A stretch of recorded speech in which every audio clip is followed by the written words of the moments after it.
Hey everyone, welcome back to Reading with Tatiana. Today I'm doing my September wrap ups for 2024.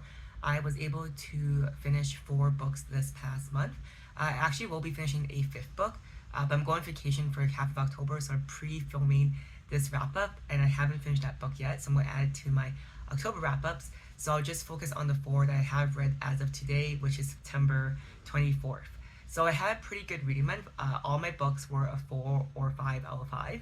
The first one I read, or actually listened to, was Matthew Perry, who you also probably know as Chandler on Friends.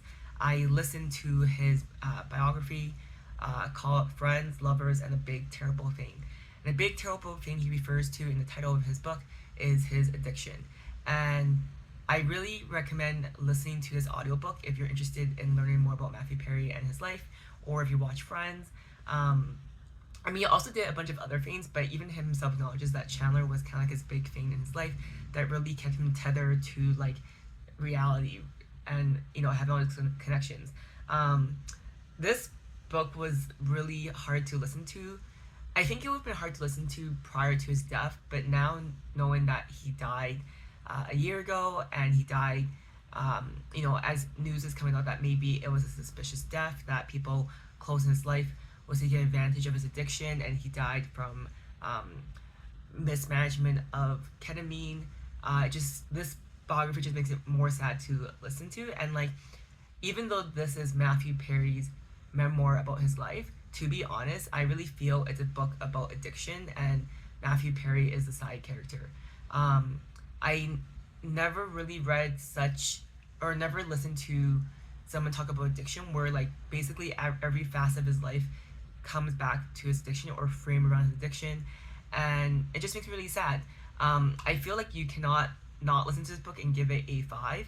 I think it's really raw and really vulnerable, and it actually made me kind of upset to go on Goodreads and see other reviews. Everyone's obviously entitled to their own opinion, and if you're going to review this book based on like how well it's written or how well it's narrated, yeah, I guess it is kind of all over the place, but I think it's a very honest story that he was sharing of his life, and I don't know, it just made me upset. I think some people also gave it a bad review because they probably know him only as Chandler on Friends, and they wanted more insight on like Friends or other things, but he's just sharing his life, and it is all over the place. He's someone that's dealing with addiction his whole life, to be honest, since he was a child. So it really shows that it's really hard to break the cycle, and it also really shows that you know like having a good family is really important, or can be really important. Like obviously, if you didn't grow up in a good household, there is the power to change your life if you make good connections, good friends, your family that you meet later in life. But I think with Matthew Perry, like his parents really instill with him at an early age that he wasn't enough, and it really carried through him his whole life. And it made me really sad because at the end of this book, as he's wrapping up his memoir, he was saying that, oh, finally he's at peace with himself, he has gratitude, he's finally looking forward to living, and finally let himself believe that he does deserve happiness, and maybe one day he could be a father, he could be a husband. It's not out of reach for him. And it's just so sad to listen to this audiobook and know that he died shortly after. So yeah, it was a very impactful audiobook for me to listen to. The next book I read is a total 180. I had listened to Matthew Perry's audiobook, and then also previously I was also like reading a North Korean escapee that fled like these prison camps in North Korea. So I asked my friend for a palate cleanser. So she had recommended The Love Hypothesis by Ali Hazelwood. Unfortunately, that book I couldn't find at the library, so I settled for another book by Ali Hazelwood called Check and Mate. I gave this a 4/5, and it was something light and easy to read and just hit the spot. I think if you're someone that just loves cheesy romance, there's not too much depth, it's fun to read. Basically, we follow the main character. She used to play chess, and then something happened in her life where her dad died, so she kind of stopped playing chess because her dad was the one that got her into chess. And now in her like late teens, I think she's like actually 18, 19, so young adult, she has a chance to compete in chess professionally again. And by doing this, she meets the number one chess player in the world, and it becomes this like very not chaotic, but very like action filled romance while they're competing in the world of chess professionally. Um, there definitely are a bit cringe parts of this book, but I think that's what you get when you read a romantic book. Um, it was really fun for me to read, and I gave it 4 or 5 because it was exactly what I was looking for in the moment. And also because my partner in real life plays chess quite a bit, and he kind of like knows who are the masters in chess in the world and that kind of stuff. So whenever there was like a chess move or like a reference to a certain opening or anything, I always ask him if that was valid or if it's something that actually happens. And then if you were curious, the answer is sometimes it is, sometimes it isn't. Obviously, sometimes it was just to carry the plot along. Um, but I did enjoy the book because even though it's a romance, there wasn't any smut, but there were a bit of tension, and I really enjoyed that the protagonist Mallory, even though it's a romantic book, she still dealt with a lot of trauma from her dad's death, and also being the kind of like responsible one in her family. And then I like how it touched on all this weight of the world she's carrying on herself. But when the book ended, it wasn't just her falling in love, but also having all these other things fixed in her life.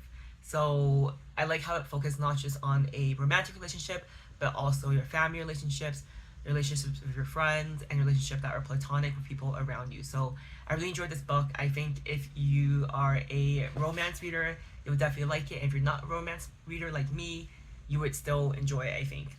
The next book I read was a book that's in my backlog for half a year because I had missed a month that my book club read this book, but I finally read it. It's called Ripe by Sarah Rose Etter, and I gave this a 5 out of 5. I just really enjoyed this book. It was so unique and so different, and I also work in the corporate world. I don't work in like a high pressure, intense Silicon Valley tech world, but I feel like some things, not necessarily I resonate with, but I can definitely see can happen if you don't take care of your work life balance. So this book basically follows the protagonist Cassie, who lives in San Francisco, and she moved there from her small town in the U.S. I forgot where, and she's working, and in the hustle and the grind, other cog in machine, and she's just not happy, and she has kind of this like black hole that always follows her that represents I think her depression and her suicidal thoughts. And basically this book is very dark, but also like humorous in some ways, kind of like satire on real life. I think this book is not set in modern times. It's kind of set in like late capitalist dystopian future. Like this could be us. But honestly, I feel like a lot of things that Cassie was going through internally with how she relates to people around her, her coworkers, her friends, the idea of dating and meeting people romantically.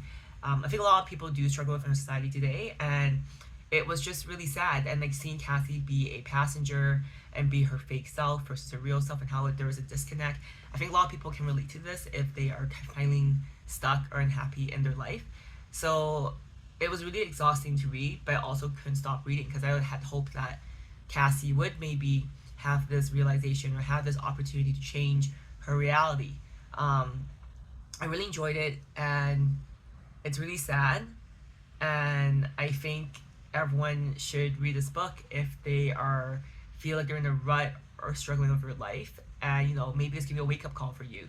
I felt like I was kind of an annoying friend Nicole in this book because I'm usually a very positive person, so I couldn't relate really to what Cassie was feeling. But it made me sad that there are people like this out there, and I just want them to be happy, or not even just be happy, but just be content in life. And yeah, it's a sad book. It's dark, but it's also like humorous in some ways, if that makes sense. The next book I read was also a book club read, but for the current month, so I was present and caught up. So this book is called Chain Gang All Stars. I'm going to say the author's last name incorrectly.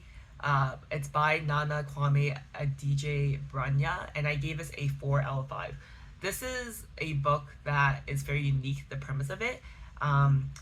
It's one of those books where when I was reading it, I didn't quite enjoy it. However, I really did enjoy it after when I sat with it and thought more about the premise of the book. So I also feel like this book would be a great TV adaptation or a movie. I do hope that it will be a TV adaptation because I hope movies kind of like are too quick sometimes, but a TV adaptation really flesh out the characters and all their backstories. So this book basically, again, we're in a dystopian reality, which is like, if you think about it, it's not that too far from real life, but obviously a bit more extreme. One of my book club members said it's kind of like a Black Mirror episode, and I can definitely see that.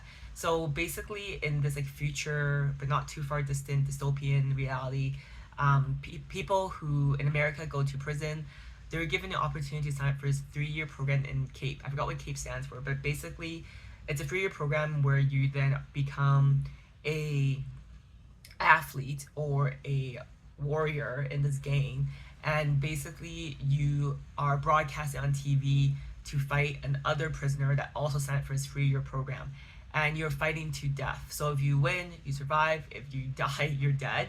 And basically, if you can survive these 3 years in these chain gang all star competition, then you are allowed to be free and just be free back into society. But as I say that, you can realize there's so many problems with that, because these people that signed their life away to compete, they either die, or if they're able to fight for the 3 years and survive, you live with this tremendous guilt that you killed all these people the past 3 years. And because all these fights are broadcasted on TV and media and the general population to consume, people may see you as a crazy killer. So this book has a lot of commentary on like our current industrial prison complex in the U.S., how our prisoners are treated, how they can be seen less as human. And throughout the book, there's also lots of footnotes for the characters that talk about real life facts of people that went to prison that maybe didn't deserve it. Like, in the U.S., for example, there were lots of people that were tried for a death penalty, and decades later they found that that person was actually not guilty, and the legal system had tried them to death. Or in the U.S., not just the U.S., but because this book is set in the U.S., I'm saying the U.S., but like in the U.S., like lots of women prisoners go to jail because they killed their husband who was attacking them or assaulting them or abusing them. But like, I don't know, is it maybe justified that they're trying to defend themselves? And like, maybe if they hadn't killed their husband, maybe their husband would have killed them. I don't know. It's really complicated. So this book has a lot of like heavy topics, which I think are really important to think about and talk about. But it's done in this kind of like abstract way of prisoners actually fighting like gladiator style. It's a really good book. I really recommend it, and yeah, it was awesome. Thank you for watching until the end of my September wrap-ups for 2024. If you've read these books, I'd love to hear what you thought down below, and I'll see you guys next month. Bye.